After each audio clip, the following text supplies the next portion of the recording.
How to cancel an Uber Eats order.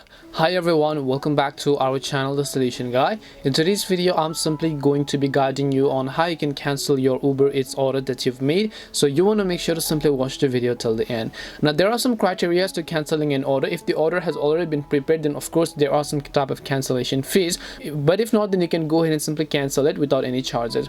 So first of all, just launch the Uber Eats application, and then you want to navigate to the orders tab, which is basically at the bottom right.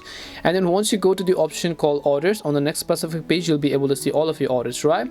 So you just need to select the order that you want to cancel, and then here you'll find the option called cancel order. Just go ahead and tap on that option, and it'll ask you for a confirmation. There's a $15.68 charge to cancel right now, and if you're ready for the charge, then of course you can just go ahead and tap on the cancel order button, because the food had already been prepared. And that's all it takes to go ahead and then cancel your Uber Eats order. We hope the video was really helpful, and if it did help you, then make sure to leave a like and subscribe to our channel.